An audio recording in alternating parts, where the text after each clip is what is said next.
Hello and welcome to our new topic.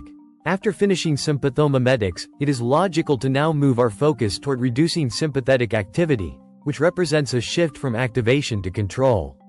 While sympathetic agonists push the body into a state of heightened alertness, antagonists bring that activity down, either centrally or peripherally. So, let's start. The learning objectives are shown. Please take a look. The objectives emphasize classification and mechanism, which are particularly important in this topic because sympathetic inhibition can occur at multiple levels. Some drugs act centrally, reducing overall sympathetic outflow, while others act peripherally, blocking receptors at target organs. This distinction is critical because it determines both therapeutic effect and adverse profile. This classification introduces the idea that sympathetic inhibition is not a single mechanism but a spectrum of interventions. Centrally acting drugs reduce the generation of sympathetic signals, while peripherally acting drugs direct block transmission or receptor response. This layered approach helps organize what might otherwise seem like a diverse group of drugs into a coherent framework. Centrally acting agents work by reducing sympathetic outflow from the brain. Drugs like methyl-dopa act as false neurotransmitters, replacing norepinephrine with a less active form, while also stimulating inhibitory alpha-2 autoreceptors. Please recall that alpha-2 adrenoceptors give negative feedback to the releasing neuron. This results in a net decrease in sympathetic tone. Clonidine, on the other hand, directly stimulates alpha-2 receptors in the central nervous system, suppressing sympathetic discharge. The clinical importance of these drugs lies in their ability to control hypertension by acting at its origin. However, their side effects, particularly sedation and rebound hypertension, reflect their central mechanism of action. The discussion now shifts from central control to peripheral receptor blockade. Instead of reducing the signal at its source, these drugs prevent the signal from exerting its effect on target organs.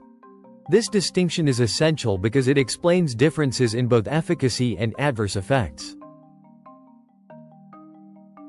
The table on this slide provides a comprehensive overview of what alpha receptors do under normal stimulation.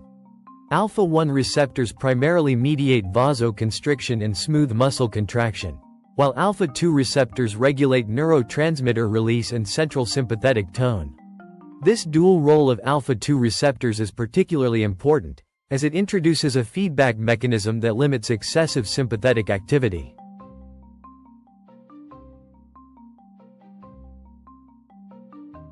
Blocking alpha receptors produces effects that are essentially the reverse of stimulation. Vasodilation becomes the dominant effect, leading to reduced blood pressure. Smooth muscle relaxation occurs in areas such as the bladder neck, which explains the use of these drugs in urinary obstruction. At the same time, blocking alpha-2 receptors removes inhibitory feedback, potentially increasing norepinephrine release. This creates a complex physiological response that must be understood to predict drug behavior.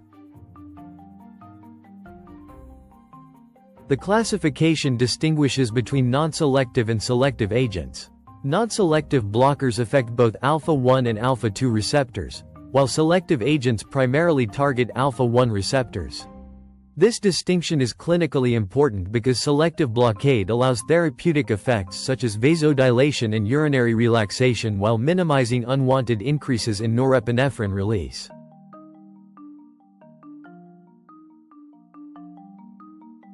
The primary use of alpha blockers lies in the management of hypertension, particularly as second-line agents. Their ability to reduce vascular resistance makes them effective in lowering blood pressure. They are especially useful in patients with coexisting conditions such as prostatism, where their effects extend beyond the cardiovascular system. One of the most clinically intuitive uses of alpha-1 blockers is in relieving bladder outlet obstruction. By relaxing the smooth muscle of the bladder neck and prostate, these drugs improve urine flow and reduce symptoms of obstruction. This dual effect on vascular and urinary systems makes them particularly valuable in older patients. Beyond their primary roles, alpha blockers have niche applications, including the management of neuropathic pain and certain toxic states. Their ability to counteract excessive sympathetic activity makes them useful in conditions where sympathetic overdrive contributes to pathology. The adverse effects of alpha blockers are largely predictable based on their mechanism. Vasodilation leads to orthostatic hypotension, particularly after the first dose. Reflex tachycardia occurs as a compensatory response to reduced blood pressure. These effects highlight the importance of careful dosing and patient monitoring. Thanks for watching. Watch the next lecture on beta blockers to complete the discussion. Don't forget to like, subscribe, and share. Happy learning!